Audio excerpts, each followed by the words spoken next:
Welcome to Withdraw Consent. I'm Victor. This is Jack. What do you got for us? Okay, today I want to talk about President Biden's recent statements. Okay, They were very coherent, good. actually kind of coherent, but he basically doubled down on something he had said previously. And it was basically saying, he was addressing a crowd, and he was saying to right-wing Americans, if you want to fight this country, you need more like an F-19, not your guns. And so, I mean, I don't even know where he's going with that. If he's saying, don't mind if I take your guns because you can't do anything anyways. So I want to talk about this idea. The name of our channel is Withdraw Consent. Okay. We want people to withdraw consent from being governed by the system that is currently governing them. I like Jimmy Dore a lot, the progressive, right? Okay. And he has this thing he always says, and he says, Americans are basically confused. They think that their government is corrupt. It's not corrupt.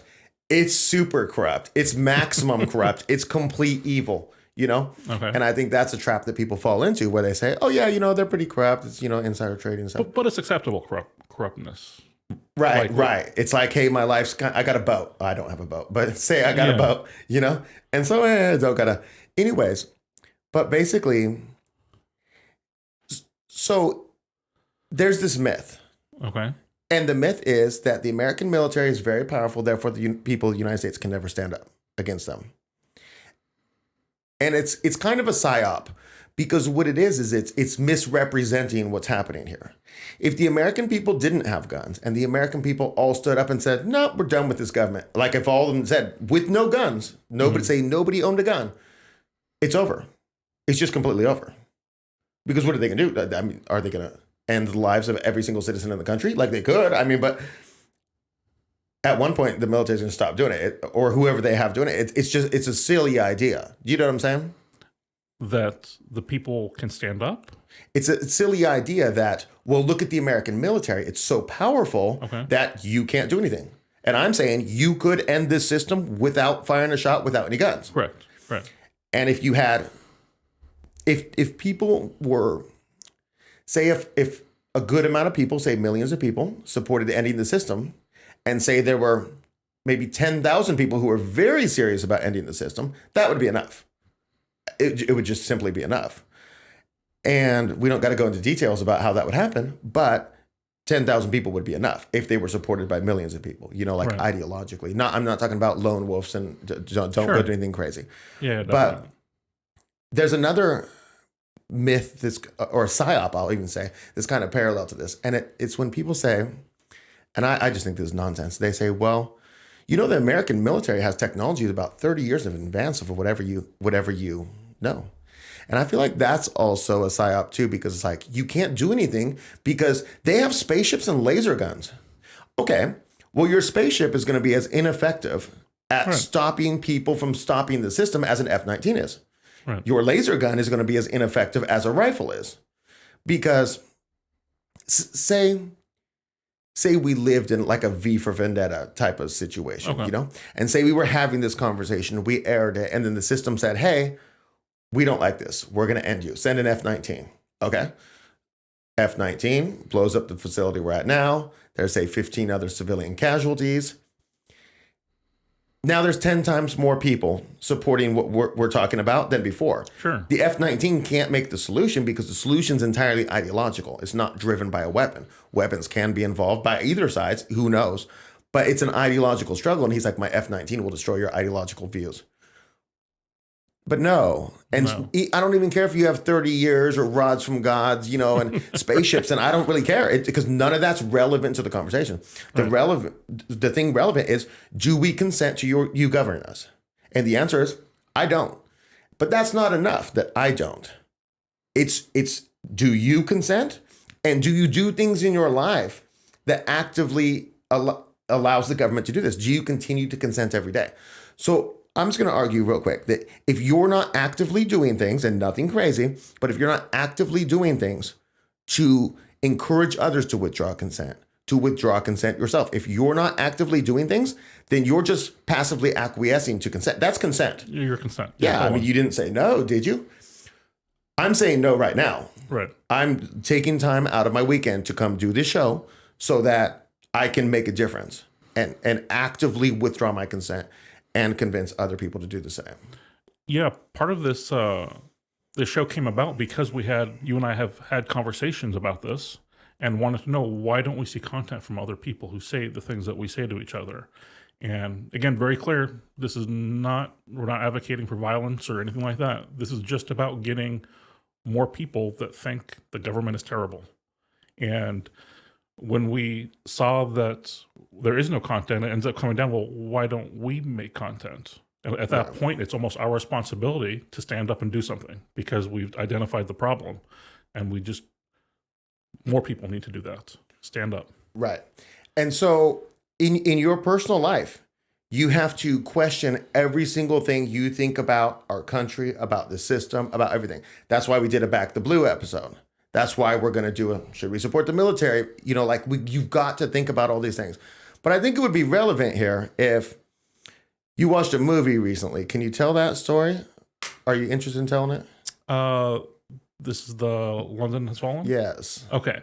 So London Has Fallen is the second movie. I forget what the main guy is. Gerald Butler. He's like head of the Secret Service, personal friend of the president and all that type of thing. And so the movie starts out with the U.S. drone striking a major arms dealer in the Middle East, and happens to be I think it was one of his kids' wedding. He lost family members, and his son lost both his legs. And yeah, it was all civilians except for this one guy who was also civilian. Yeah. And they were just dancing, and it was just a whole thing. And they thought, oh, that's good enough. We can get this one guy. And of course, the one guy gets away, and they end up having a conversation with, the bad guy, with the vice president, because the president is missing, and saying, we're coming after you because you sell weapons. And the bad guy says, well, you sell weapons too. And I reflected, at no point in my life had I ever been willing to contemplate the other guy's perspective. Like, yeah, okay, he sells weapons, but so does the people in the U.S. I mean, there aren't a lot of countries that actually create their own weapons. They're buying them. It's a huge market.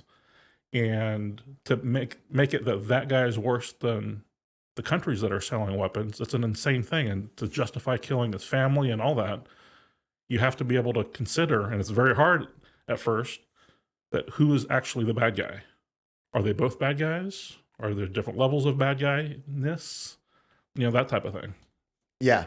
And so wherever you come out on that, the answer is just, we are not the good guys. Right. I mean, we are. The American people are. It's the country. Right. The system. They're not the good guys.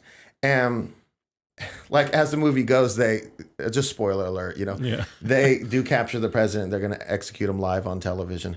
And then he gets, they beat him up a little bit. And then he gets his final words on camera. He says, I solemnly swear to execute my oath to protect the American people. They're not really too upset about that. They're upset that you bombed their wedding. Right. And that you are the good guy for bombing their wedding. American people should stand behind you as president of the United States for bombing their wedding, because they're the bad guys. So their women and children and cousins and aunts and uncles should all die, and nobody ever questions that in the movie. He had told me about it, and I just went and watched it. Like, what are you talking about? Yeah. And I'm like, wow, we are the bad guys throughout the whole thing. They find the leaker in, MI6, and the other MI6 lady just takes him out in the parking garage and assassinates him, And it's like, justice has been served. Yeah, you're supposed to think that's great. Yeah, what the heck's going on? Right. And then at the end of the movie, the bad guys are kind of bad guys, honestly, in the movie. But it's all bad guys versus bad guys. Right. They are killing civilians. I'm so obviously against that. You know what I mean? But they're attempting to achieve justice. From a certain perspective. Everything is from a certain perspective. Right. But I'm just saying that you have to examine every area of your life. And this one social media guy that I like, he has a phrase, and it says, once you start noticing, you can't help but notice. It's so true. And then it's in everything. And so what I'm encouraging you to do is to look at all the parts of your life and focus on changing your ideology. It takes a long time, honestly. Right. How many movies do you have to rewatch to find out who were really the good guys and the bad guys in every movie?